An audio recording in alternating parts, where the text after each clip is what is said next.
Welcome back, everyone, to another episode of Tabletopped. It's the first episode of 2025. So exciting. And to celebrate the occasion, the hosts and I are going to talk about our New Year resolutions when it comes to TTRPGs. What are we wanting to do? What are we wanting to try? You'll find out in today's episode. But first, let's introduce the other hosts of this glorious session. Who's with me today? It's me, your boy, once again, Rio05. Rio 5. Wait, 05 like 2005 or? No, I'm just taking out the first three numbers and just going with the 5. Okay, gotcha. Yeah, like, I'm Rio and 20. Oh, it's like 025. No, just 05 again. We're just looping back around. 2005, the last time I felt anything. The last good year. That can't be right. Who's that voice that I'm hearing right now? Who's yapping about bullshit? It's me, Franco, and my New Year's resolution is I don't have one. And our final, but not final, but not fatal. Last but not least. You mean last but not least? No, let him flounder. It's cool. Yeah. Let me cook. Not fatal. That really Final, but that it could have been ominous, but it's not. Yeah, right. So who is this last person? Hi, I'm Shade, and I'm really excited for this new year, 1925. Imagine there's going to be some really great things happening, guys. Oh yeah, the stock market's going up. Hey, absolutely. And you know what? I've got a feeling that we're gonna finally get a name for that one style of art, something that feels, I don't know, maybe Art Deco. Yeah. World War I is behind us. Let's go. Let's just lavish ourselves in opulence. All right. Into those roaring 20s, baby. Yeah. Halfway through. Yeah, halfway through it. Finally got over the Spanish flu. That's behind us. That's true. Wow. Is the century just going to repeat itself? I hope not. It's 100 years plague. New idea. He's just writing the same fan fiction. Yeah, somebody ran out of ideas and just repeating what they Damn were. it, you should have listened to our episode on endings. All right, so let's talk about some resolutions. Does anyone have one that they feel super strong about that they want to come out with first? Do you want to talk about what they want to do in the new year? Don't make me come out. Yeah. How rude. You can't force that on people, Nick. I'll do it in my own time. I'm so sorry, Rio. That was insensitive of me. It's only been implied, but it's never been outwardly stated. Yeah. Our audience is like, will feel they? Like it's won't been they? outwardly stated. The implication was enough to like hit someone on the head with, so I feel like it was pretty safe. Yeah, I'll start because I have a lot to say. Okay. Well. Did you have more to say? Yeah, fuck you, Franco. Sit down. It's fine. I guess I don't have a lot to say, so I see how it is. I mean, you can also have a lot to say, Franco. There's not only one person who can say a lot. I was just trying on. I was trying to swap roles with Rio and just be like argumentative for no reason. Nice. I'm glad. That's too bad. You know what this podcast argumentative about needs? This podcast needs more people arguing and talking over each other. What do you mean for no reason? I always have a reason. I've always been slighted in some way. Don't gaslight me. Oh man, Rio's a pro. He's arguing about arguing. All right, Rio, hit us. What's your resolutions? All right.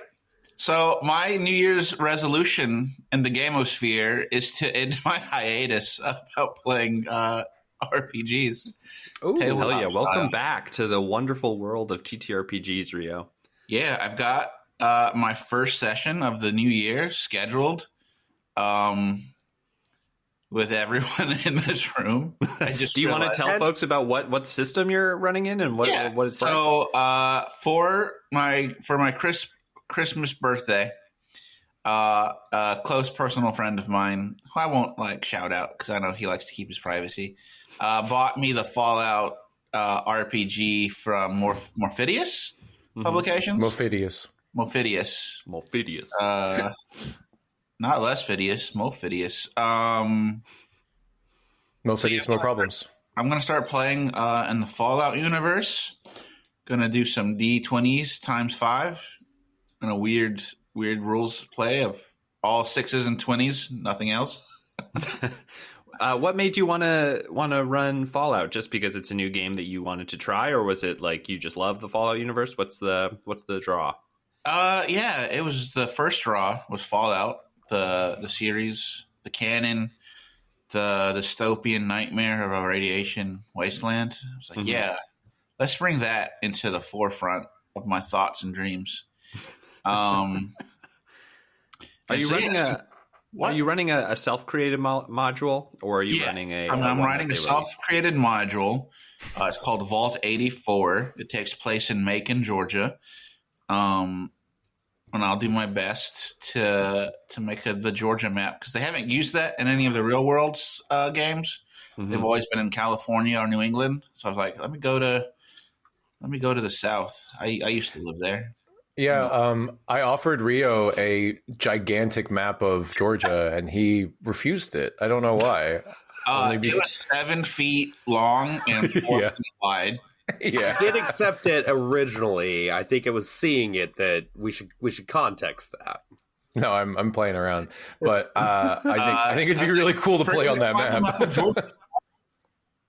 I think, oh yeah, I'll get a map of one of Georgia, and he pulled out he just took his wallpaper down, and behind it on the wall. No, it wasn't.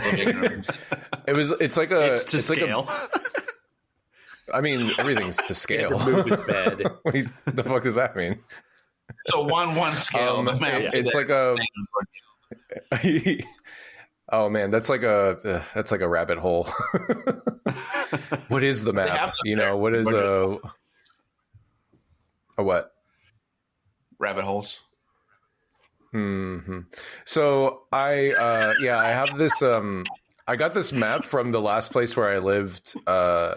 They just left these giant survey maps, and I think they're very nice. I think they might be valuable, but I don't know. I mean, but we can use them. It looks nice. Yeah, I mean, I love I feel like if I had infinite money, right? One of the things I would do is have a gaming space, and I would love a map that big, just to have a continuous thing that people could draw right on. We've talked about it before, throwing stickers on, and just have that huge map be just a real living document of the campaign. That would be so cool. That's what I would like to do that with my game. I might print out a full version of the whole map. But I'm not. You already have a pretty big one. It's pretty detailed too. It's really cool. Yeah, it's pretty big. And there's a lot of blanks. I just didn't like how I did the sticker stuff. So I might do something different with that. Yeah. So are we done with my resolution? We're talking about. We're still talking about maps. Yeah, we're just talking about maps.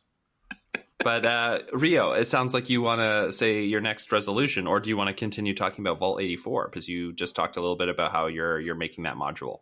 Yeah, so I was going to say, I'm making that module, and I'm also making the module that we're going to publish in the early quarter for Tabletopped in my homebrew world, Coronor. Don't make any promises. It's almost done.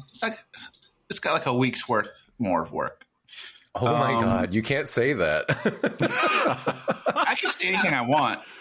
I mean, Free to your speech, listener, baby. this is pre-editing, pre-production on actually getting it ready to release. But a week left of the actual content work, let's say.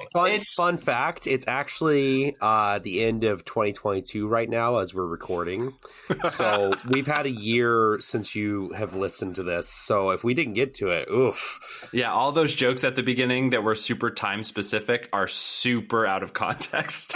Yeah, we don't know what we're talking about. Yeah. Classic.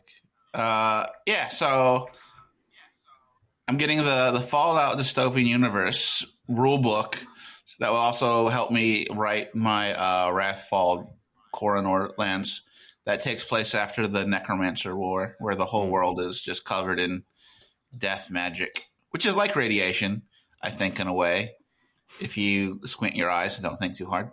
Yeah. So would you say that is your second resolution to put out that module, to have a published module?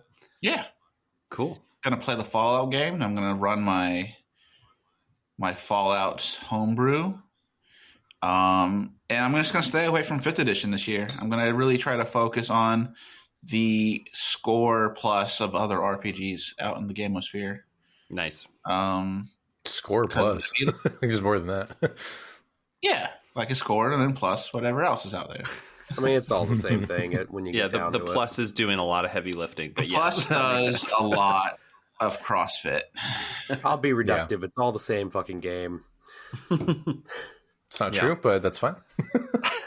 Yeah, that's depends how you play it. Cool. Any others? They're all collaborative storytelling. There we go. Anyone else? Any other resolutions for you this year, Rio? I might decide that I have more later, but yeah, right now it's just going to be I'm going to play Fallout, and then I'm going to play. I have another rule book. I bought so many rule books in the past 2 years. I'm just going to run adventures and all of I've got the Electric State. Mm-hmm. I've got this Borderlands RPG book that I bought and never ran, Bunkers and Badasses. Yeah, it's going to be the year of one shots. Cool. I love that. I love you. Oh my God, I'm gonna cry. I can't cry this early in the year. Franco, are you wanting to go next, or should we? Oh, he disappeared. He straight up just vanished. Hey, what's up? I'm here. Hey, what's your resolutions this year? So again, I don't do New Year's resolutions because they're bullshit. And you shouldn't do them either. Fuck your traditions. Yeah, don't do them. You can't. You're just setting yourself up for failure. You should do quarter-based resolutions. So every season you have a new resolution. So you're. Think about it this way, Nick. Okay. Wow. Shade's being really disingenuous right now. I was trying what you said earlier. I wanted to be combative for no reason. Oh, now it's my fault. I'm catching strays left and right on this podcast. Well, that's you work for the dog pound. You got to catch some strays, Yeah, that makes sense. Everyone I know says that. Okay, that's New Year's resolution. I'm referring to us specifically as the dog pound. This hell yeah. Woof, woof, woof, woof, woof.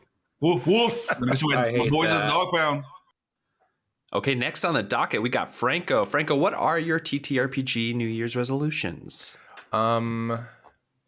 Yeah, so I don't do New Year's resolutions. It feels weird to do the second take of this, saying this thing. For the audience, there was a little bit of technical difficulties. So this is the second time we're going at this. I don't do New Year's resolutions, and I suggest that you also don't do them, and because you should do quarterly resolutions or seasonal resolutions. But my intentions for the year, a really mature outlook. I like that. Man, that's a joke that only we're gonna get, but for the audience's context. Yeah, Shade was coming at me really combatively in the first take, but I appreciate this other one because all of the technical difficulties today have been related to me. So I appreciate Shade being kind to me in my moments of frustration. I also do agree with your philosophy. I just was feeling mischievous earlier. Yeah. We'll never know how. Anyway, so yeah, I'm excited to run my open table campaign next year. I'm going to be using Cairn 2nd edition for the most part, as far as the rule set. And then there's a lot of sort of custom backgrounds I came up with. And I'm kind of also combining it with Dolmen Wood, which is coming out, which is getting released next year. Or this year, I guess, should be getting mailed out. And so I'm excited about that. I backed it on Kickstarter. Might be the last Kickstarter I back, because I'm really sick of backing Kickstarters. It is really annoying. So yeah, I'm excited about that.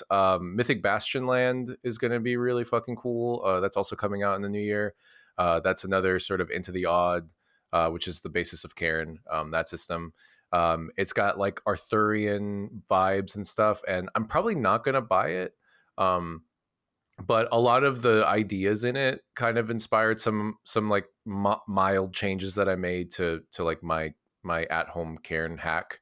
And I think it's a really great, the place, the quick start is totally playable by itself. You can run an entire campaign with the quick start. And it's fantastic. And then Wildendron, Valley of the Flowers, I want to say is what it's called. It's really great. It's like probably one of the best books I've read last year, and maybe the best TTRPG book I've ever read. Ooh, what made it so good? Um, it's 6 big hexes that internally are kind of point crawls. But it has sort of like an Arthurian vibe, and kind of similar to Mythic Bastionland, but Mythic Bastionland is a little bit more like, I don't know, spooky. But I think Wildendron has like a lot of I don't know. There's a lot of really great like characters, and like it sets up this huge sandbox in a really really intricate and really like runnable way. Like reading it, I was like, oh, I can see immediately being able to run this. Mm. And it has this sort of like questing mechanic too that has like so it's a module, but it also has like this additional uh thing where you can like go on a quest, and then after completing the quest, like you get some kind of boon or something, like much like the Lady of the Lake gives you this quest to do, or like a band of bandits like gives you something to do, and then you're like become like renowned and evil, or you find there's no holy grail, but yeah, it's very cool. I'm trying to incorporate it kind of into my open table, but I think the thing is there's like just a bunch of stuff, like basically everything that I've like jammed into it is like you can run an entire campaign off of just one of the things that I put into here. And it's really, and speaking of that, one of the things that I ran for the 3 of you plus a couple of other people was Nightwick Abbey, which is available on Patreon as it's coming out, being developed by the creator. And it's a very cool sort of dungeon, like mega dungeon that you guys went into. That is also, you can run an entire campaign in that as well. Because the dungeon is huge, right? Like one of the things that I really fucked with Nick. And I'm sorry, this is just a little bit behind the screen, but I think it's fine. And I won't spoil too much extra, but anybody that is familiar with Nightwick Abbey will know that this is a horrible thing I've done to Nick. So in my game, I give everybody sort of like quest hooks to tie them to the world. Similar to how Karen 2E does bonds. And so you are all kind of like connected to the world in a way. And Nick was given the task of, he gets 1,000 silver standard. So 1,000 silver to map an entire floor of Nightwick Abbey. If anybody's familiar with Nightwick Abbey, that is, a cruel request. However, I think there's ways that you can do it and get your reward still. I didn't set you up to fail. It's just kind of a hilarious thing to try to do. And I let it for the audience. It was like we were walking around. I was like, everyone was sort of losing focus because we all have a horrible attention deficit disorders, except for Shade. And I was like, guys, come on, we just need to map this thing. And everyone's like, why? And I'm like, because that's how we're gonna get the money to do the rest of this stuff. And then Franco was like, yeah, okay, so room 53. And I was like, what? Wait, we've only seen 10 of these rooms, and you're saying 12? This is the 12. And I was like, this is the 53rd on this floor, and that's not even the cap. That's just one, like a one data point. I was like, oh fuck, we're gonna be here forever. That was kind of a slip. I don't know why I accidentally I said room 51 on accident, and I don't know why, but then it was like, and then Steven looked over at me and he was like, huh? It was really funny. I'm kind of glad that you did. I thought you had done it on purpose just to be like, no. And then just one more thing. Well, 2 more things. Reach of the Roach God, which came out, I think maybe a couple of years ago. I picked up a copy of it that was on spearwitch.com. I don't think it's still for sale. It might still be like, I would try to find it, but basically there's kind of no other way to get it now because the partnership that made it dissolved acrimoniously, unfortunately. But both of the creators are very great.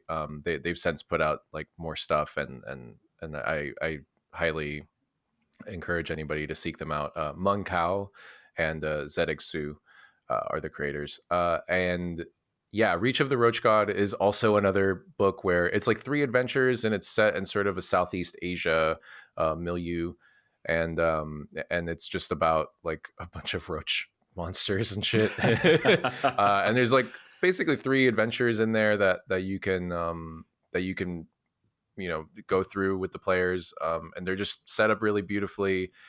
They have a system agnostic way of because it's completely system agnostic, and me and Nick use the sort of the schema, how they set up their monsters to set up the schema for our monsters in the Last Hunting of the Boar. I have to say that that's like a super elegant way to make Yeah. a systemless like set of stats. I think it's very clever. For people who haven't read The Last Hunting of the Boar, you can, for free, just go onto our Patreon. You'll see the Ashcan version. It's sort of the kind of stripped down, not designed. We're still kind of working on the layout and design of the actual thing. When it comes ready, we'll let you know. But and we need to play test it. And we have to play test it. But the different levels or like the different like lines on the stats is like basically 4 or 5 adjectives. Is that correct? Yeah. Franco? And it's sort of like always in a certain order. And so like one thing is like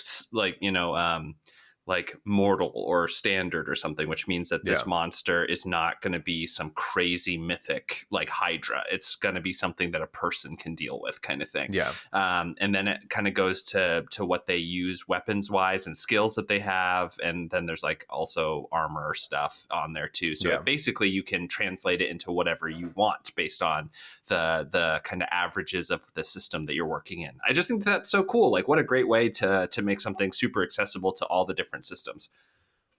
And then the last thing, sorry, I talked about this yesterday because I only found it yesterday when I was like trolling around some discords, and it's the Biblical Adventures, the Biblical Guide to 5th edition or something like that.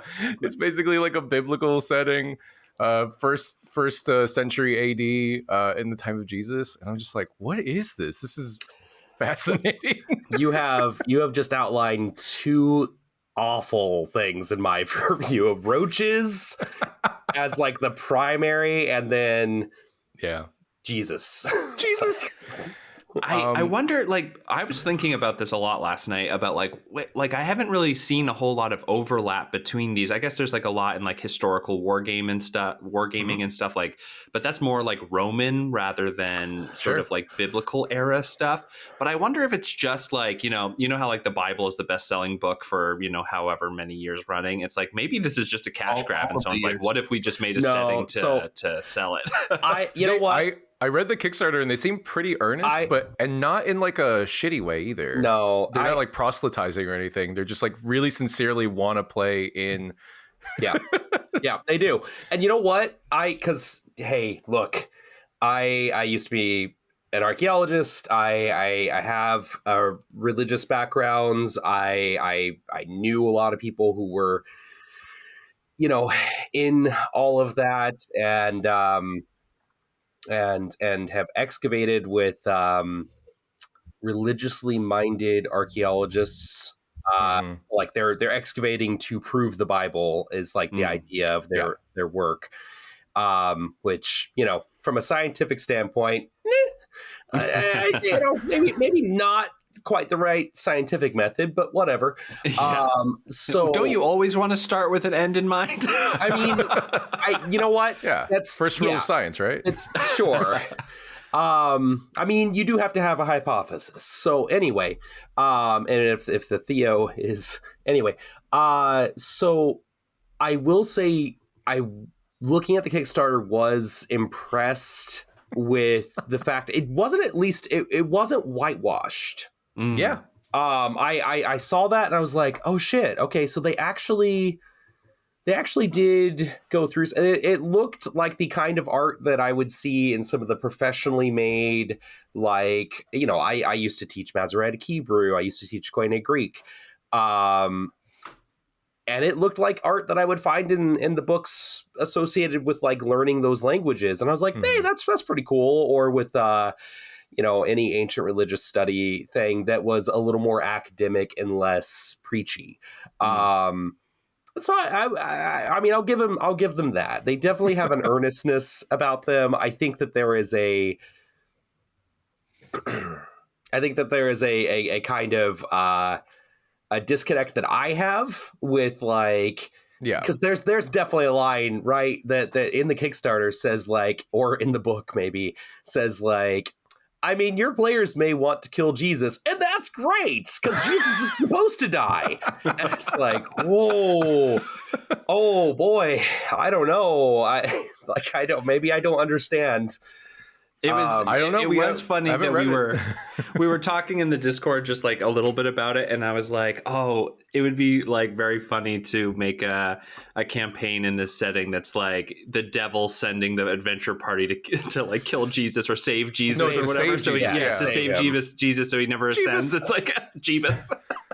What a crazy setting. So you're gonna buy it or download it or whatever? No, I don't think so. It was more of a point of interest for me. I thought it was very interesting. I probably wouldn't try to run it or get it or anything, but I don't know if anybody wants to run a biblical themed 5th edition game.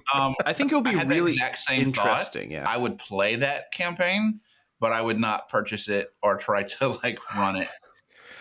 I am like the Roman Empire is my Roman Empire kind of little freak, because the first campaign that I ran for you guys was Argot. It was set in. I fucking loved it. It was set in like basically, I guess it was like basically right before the Roman Empire like really got out there, and it was kind of set in like an Athens analog. Yeah. Basically, and then like on one side you had like the Persian Empire analog, and then the other side you had the Roman Empire analog, and then they were both encroaching on both sides. Yeah. And if you, dear listener, don't think that we're nerdy enough, there was a lot of times like that gameplay would stop down so that Shade and Franco could talk about some niche like classical information. And I was like, wow, this is really cool. Yeah, we had like bathhouses, like Shade's character murdered somebody like in a latrine. Yeah. And I was like, I like designed the latrine, like the bath, like the restroom exactly how it's like designed, with like all the different things, and there's a trough in the middle where you get your sponges or whatever. Yeah, like, that's where you find the guy, and then you straight up murder him. Yeah. No, I mean, hey, I know people who would play. Thankfully, a lot of people that have that cross section in my life also just have also just moved on into more traditional TTRPGs as well. So but I'm positive that I've got at least a couple people who would be like, yeah, I'll play that in addition to you guys. So I'm interested to like see how they approach it, because like historical settings, like Franco, we've talked about it before on the podcast, like a long time ago, one of the first episodes. We probably should revisit it.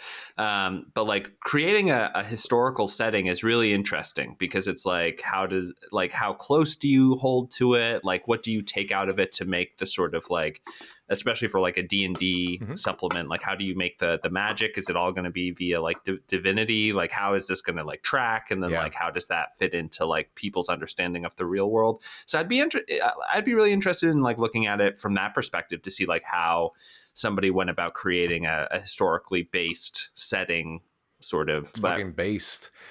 Yeah, I think a lot of times you run into some issues with historical settings. It's hard.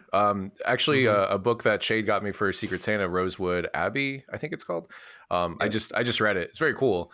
There's like an example of play in the first half that I haven't finished, but the second half, well, it sort of talks about how like it is literally set in like, in like 16th century like Italy or something like that, and you're basically doing Name of the Rose by Umberto Eco. Cool. Just like investigating things and stuff.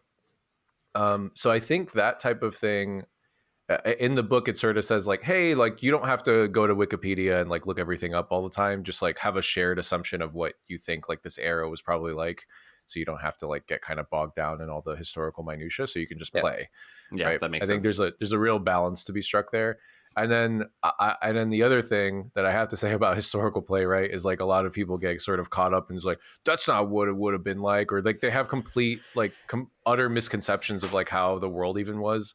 Yeah. And for like a non like extremely controversial example, like there was apartment buildings back in the day. Like people have lived in apartment buildings for centuries, for millennia. Yeah. Stuff like that. And then But and then for anybody interested in looking for historical settings, watch for Freaks. Some bad people like historical settings and not in the ways that you and I might like. Yeah, Margaret, friend of the pod, way back during the first year of the podcast, came on to talk about like creating an inviting table, and she was talking about how she couldn't watch Game of Thrones because of all the stuff like with women and like how they were treated, and like the response that she often got was like, "Oh, but this is like historically accurate," and then she was like, "Yeah, but did history have dragons? Why do we have to treat people like this in this fantasy?" I think the other thing I would add to that is like Game of Thrones is extreme. Like that is not how it was back then. Yeah. Like it is definitely not how it was back then. It was not as violent as all that. Like I mean, like it was and it wasn't, right? Like I feel like they just pushed everything up. I remember there was a scene in House of the Dragon where I think, spoiler alert, but like the queen gives birth and then she passes away like right afterwards and stuff, and which is sort of like, okay, come on, like what's this trope? But like it was also like, I don't know, like it was treated really like callously and stuff, or it was sort of like, it was like, no, like that's not what, like the birth of an heir would have been like extremely important, and like everybody would have been there helping. Like they would have canceled this joust, like they would have canceled this tourney, because everybody would have been like, oh, the heir is gonna get, and like the queen is very important, like all this stuff where it's like I don't know, it's like some historical like quote unquote like this type of fiction just like gets even more like grimy and stuff than it actually would have been, and like the sort of things that they are pretending like they're replicating. I don't know. Anyway, Shade, what's up? Shade, hey. What are your TTRPG resolutions for 2025? I gotta be honest, I'm also not big on resolutions, generally speaking, and although I'll take it a step further, don't even bother with quarters, baby. Just live roller coasters. Live in the moment. Go with what feels right. But I think as far as resolutions, I am hopeful that that I can actually see fruition on a number of things. I mean, it's difficult out there getting things scheduled. My own life is kind of a big swings on my time. So hopefully, as we transition to this new year, I'll be able to have a little more structure and get a few things out there. I mean, we've been running our Iconite stuff for a little over a year, roughly, but we've really played only a few of those games because just reasons. The most recent one, I think everyone was pretty much sick, and we were all just like, let's postpone until the new year for another time. So hopefully here in like a week, you're still good to play the Hunting of the Boar, guys. Playtesting for that. I mean, Iconites originally was meant to be kind of a chance for us to play all these other games. So and we've done pretty well with that. I've been very pleased with how many games I've got to try out. Basically, all of the system reviews that have been on this podcast have been because we've played them during an Iconites session or set of sessions or whatever, like Dread and Arhaunt and like a bunch of other ones.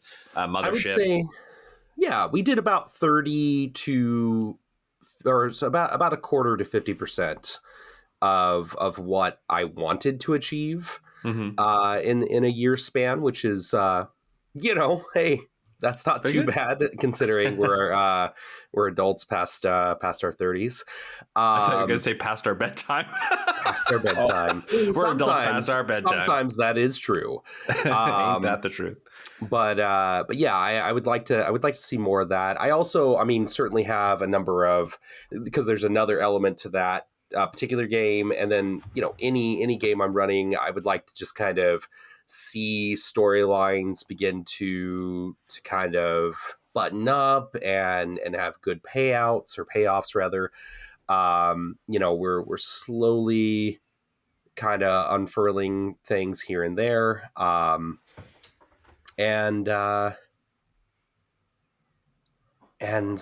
really, I mean, that's it. I kind of just, my resolution is to just have fun with you guys, and what comes. I mean, that's TTRPGs, baby. They're all the same to me as long as I'm hanging out with you all. It's all about the conversation. Yeah. More or less. I mean, granted, I do occasionally like a little more crunch where it's available. New Year's, our New Year's resolution is rolling 2d6. Take the highest. Oh, there was a thing last year that was like a whole set of I think Prismatic Wasteland like did like a whole blog series or something where he's like, hey, come up with some resolutions for the new year, like resolution systems. Yeah. And so like people submitted like several of them and put them all up. So come up with your own New Year's resolution in the new year. How to resolve something. Yeah. That'd be a great use of everyone. Use Flip Cup to determine if there's a coffin flop when you are having a funeral. Hell yeah. That's fun. I just rolled my 2d6, a little under average, 3. Ooh, nice. All right. Sounds about right. Did you, what if you had like a game where everything was resolved by a different game? You know what I mean? That would be so hard to keep track of. I think that if you have like 5 things for each different type of... no. But let's try it. Flip cup for one thing, quarters for another thing. Okay. Like a euchre, like a quick game, like a quick round of euchre for another thing. Like combat is euchre. So this is interesting because, like, yes, I would love that. Yes, and? Yes, and. Well... Yeah. Yes, and I want yes, poker. and I would. Yes, I would like that, and I, in some respects, wanted that for Ico Nights because it was kind of meant to be like smaller, contained things. Like in my mind, a session is kind of. I mean, they're supposed to be, episodic. Yep. With Ico Nights. So it sort of would resolve that way in my minds, but not exactly. I just thought of such combat should be resolved via poker. Your hit points are how much stuff that you can put into the pot. When someone wins or whatever, the pot just is discarded, right? So like your hit points are gone, and maybe the person who wins gets like a certain percentage of them back. But like you're essentially just playing, like if you're a fighter, you have 12 hit points. You're like, okay, I have like 2 aces. I'm going to bet all my hit points to do as much damage as possible. And the other person has to like try to match you and all that kind of stuff. I think that could be, and especially at lower levels, you could probably get away with it. Well, and then, the DM would be able to like force you to bet certain ways too. So like what's the sort of bet limit? Because like, oh, this like, adult black dragon, like, puts in like 50 hit point dollars, and then you're like, fuck, I have to match that bet. What if I fold? What haven't? I guess that's like the if you fold, mechanism. You lose whatever you've already put in, and that's just like you getting clocked, but like you're still defending against the. If you haven't put anything in, you've rolled out of the way or whatever. You know what I mean? Have all these rules ready right now. I'm ready. I could run it right now. I think the only way to make combat last longer is turn it into poker. I think it actually wouldn't last. Ever. I think it wouldn't last as long because the reason why poker lasts so long is that whoever wins gets to add the opponent's chips to their pile. Mm-hmm. Whereas this would be just like whoever loses would then lose all of their chips, and the person would be able to retain whatever that they bet for the thing. So you would just be losing chips. A big part of poker is bluffing, though. So, like, I think that would be great. Like, if you're a warrior and you know how to feint and like do like different things to like get the upper hand, that's what a bluff is. All right, we'll talk about this. I mean, there's definitely something there. I kind of want to now throw it out as an Icodome sometime. We're all necromancers who are trying to steal each other's life forces. Ooh. Yeah, that would be fun. Poker game. Or like maybe you do it with a counter spell, like you like keep putting in spell slots or whatever, and like you are betting with them, and then whoever comes out on top like cancels the spell or whatever. Yeah. Or you overpower the counter spell. There's something there. We'll think about it. All right, Yeah. Nicholas, what are you excited about? Okay, so my resolutions. There's a game that I've been wanting to play forever called Never Going Home, but I haven't really found a great spot for it yet. It is a system that requires a deck of cards for Magic and a couple other resolution mechanics that I'm excited about. However, it's not character based. And so it's not super great to just drop in, drop out, because it's more like the units journey through World War One, because it is another kind of like altered history where World War One was so bad that a portal to hell opened, and now people are using the demonic energies to fight each other. So I would like to try that system, and I do have a module that I bought called Never Going Home Blood on the Snow, which is supposed to be the Russian campaign, which I'm pretty excited about. I would like to try it. But we'll see how that goes. But actually, kind of the reverse of Rio, what I am really excited about is I want to DM more. Last year, I wanted to just be a player. So I was playing in a bunch of games. But I got the itch again. I want to jump more into like running some campaigns. And so I've started a couple of them. One of them is a group that is right now being called Hollow Plane. We're going into a session 0, and my resolution is to try to apply all of the things that we preach here when it comes to session 0s and making games more interesting. Yeah, so I'm really trying to, I want to, another part of the resolution is that I kind of want to really invest. I haven't invested in a GMing experience in a little while. And by invest, I mean like create maps, create supplements, little things like tangible things that people can hold and look at and that kind of stuff. So I'm excited to jump into that. And Shade, I'm doing it in the 2024 rules update because the folks for that campaign are very comfortable with D&D and they want to sort of stay in that world. And so I get to really feel the new rules. So I'll probably be talking to you about how to really make those rules shine in this how to new make campaign. Combat take twice as long because now you have to resolve combat maneuvers. Well, here's the thing of when it comes to the resolution is, or my resolution is that I want to make combat, like every combat, have both a combat objective and a non-combat objective, so that people can do a lot of different things. I have a rogue in the party that's like a skill monkey, and I really want to make sure that she feels like she's super additive to those situations. And it's gonna be fun. I'm excited about it. Why don't you just give them challenges and let them do whatever they want? Because we run games slightly differently. What? Who's in this campaign and we're not invited to? It's improv. Your improv group. Have you guys ever played together before? No, that's the thing. That this is a group where one of them approached me. It's the group is Nova Comedy. It's a really great comedy collective. We do sketch shows every 3 months, like once a quarter, essentially. We do improv. I know my other projects, but he doesn't let us plug ever. One of the people reached out to me and was like, "Hey, I know that you have this podcast. Do you like GMing?" And I was like, "Yeah, I really do." And then he was like, "Would you like to GM for us?" And I was like, "Yeah, sure." And so then now I have a group of 5, which is also going to be more folks than I've ever run for. So I'm excited to try that out too and try to figure out how to manage that many minds. You know what I mean? Well, I will echo Franco's just disappointment here. The idea that you would ever run a game with people who aren't in this podcast. I mean, that would be like, could you imagine like having an entire different play group, like maybe on a Monday or something like that, and not like an entire different group, an entirely different geographic location, like I don't know, Salem or something. Right. Wow, way to dox me. I don't know what to tell you. You're like, I don't know. Saying, I'm a hypocrite. What can I say? Don't throw stones if you're in a glass house. That's all I'm saying. You know.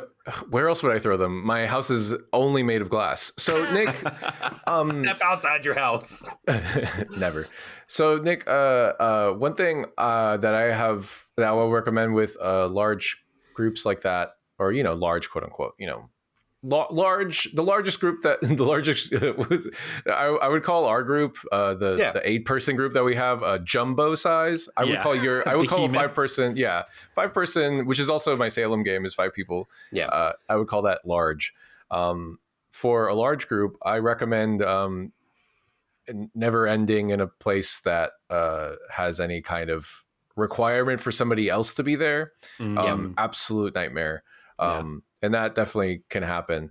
And if you have that, and if you have it where like absolutely this one character must be there, that person is not available, I would just run the game anyway, or I would have the session anyway, and then play something different. And then that way you can slowly start like tricking them into a different system. Yeah.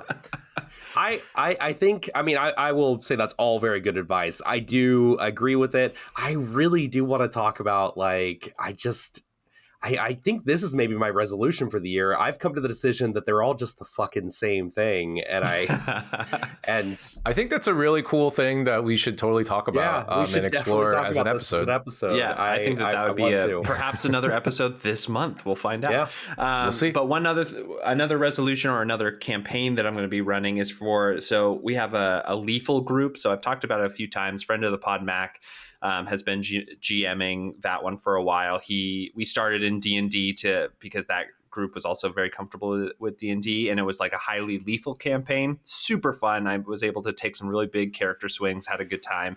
Then we switched into Mnemosiny to play test his game that he's developing, which is very fun. But that sort of play test time is sort of coming to a close, and we will either I am going to take the GM seat next, and I'm very excited.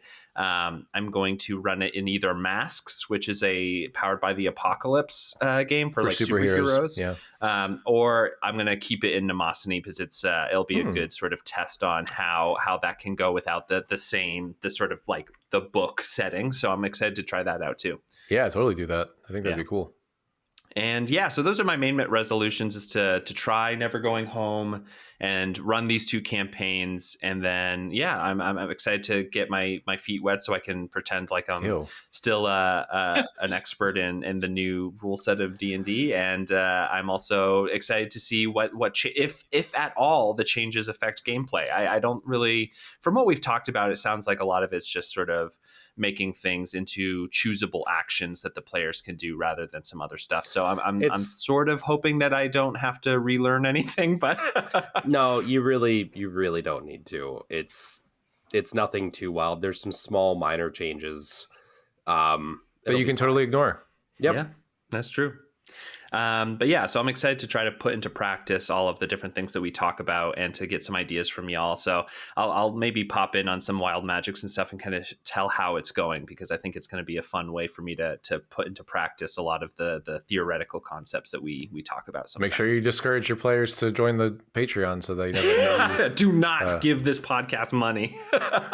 So they don't hear you complaining about how they fucked up my encounter or whatever. Well, here's the thing, is that so far all of them seem so excited. Like for me, the biggest like turn off as a GM is when the players don't feel invested, right? But so far, we're not even at the session 0 yet, and I have people like writing short stories, people talking about how they're spending like 3 hours. Why is that suck? That's awesome. I love that shit. I'm like, yes, someone's invested in the world around him today. Franco's like, my mic's not working, and so everyone will suffer. How dare they have investment of their characters in the world that I presented? What if they die? What if they die? Then that's going to make it feel even better. I'm going to be like, that means that they exhausted all their shit like early on, and like they still had some investment in this character. This is the thing. What level are they starting at? Level 1. Good. Starting level 1. I'm running an interesting... Keep that fear of God in them. Well, the thing is that when I played the lethal D&D campaign, my character was the first to die, probably like 3 sessions in. And how long was his backstory? His backstory? I mean, I play differently. I sort of I develop my backstory as I'm playing, so I'm not locked into any decisions. So just a different play style. But I died within the first 3 sessions, and it was the high point of the entire campaign for me. Like I died as this like huge event, as like these inquisitors were like slashing people up, and then I was like, you know what? Like this is the time for me to stand up for this group of people that I barely know, but I feel like we are all commiserating in the circumstances that we have been put onto.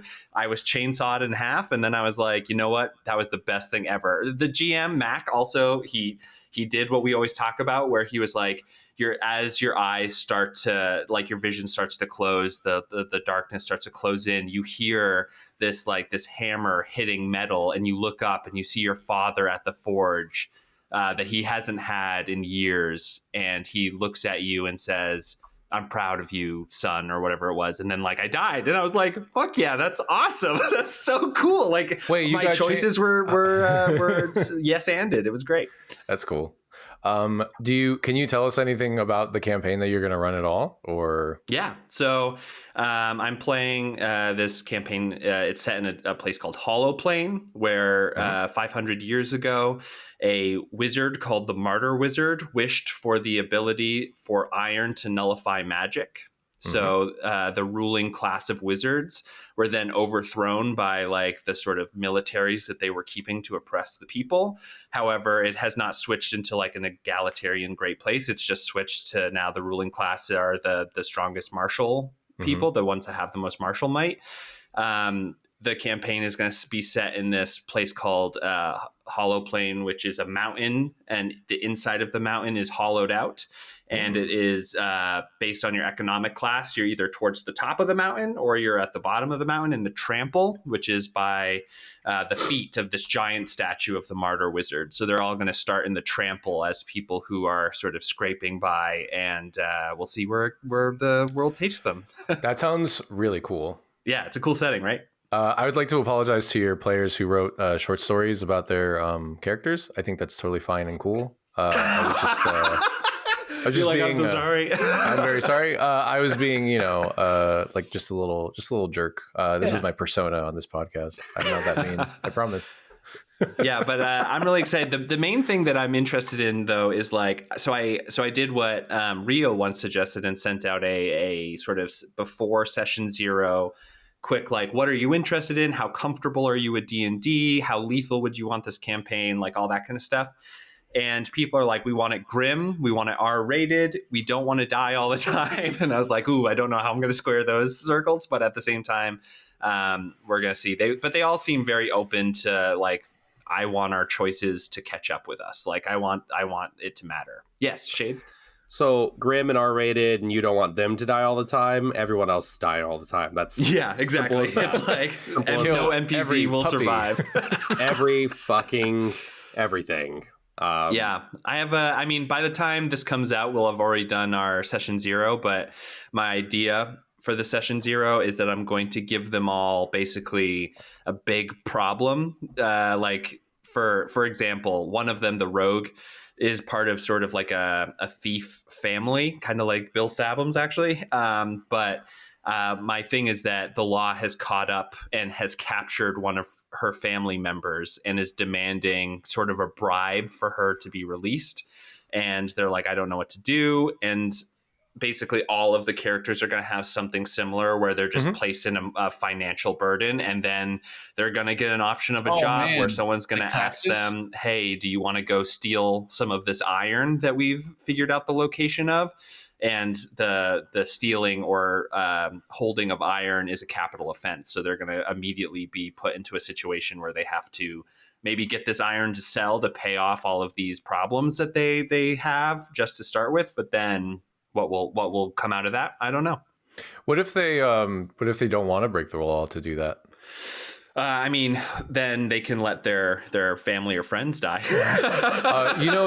The Into the Odds starts with a group debt, which I think is a really fun way to encourage people to just like go out and explore and find stuff or whatever. Yeah, I mean, I totally think that that's the way to go. Like, there's this YouTube channel called Every Frame a Painting, which is a movie film channel, and it's an amazing one. Everyone should go watch it. But they have an episode about Jackie Chan and choreographing fights and how he does it. And the way he always makes it fun and interesting to watch is he starts his character out at a massive disadvantage that he has to then overcome throughout the course of the fight to then become victorious.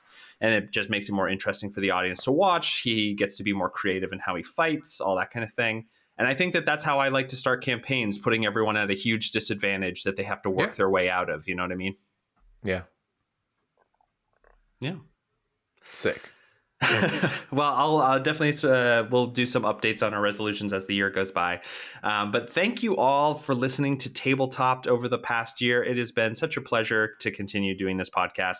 This year, we're so excited to continue. This will be going into, I think, our third or fourth year. I'll have to check. I know we've had 2 anniversary episodes, but I'm always confused of whether that makes this the 4th year or the 3rd year.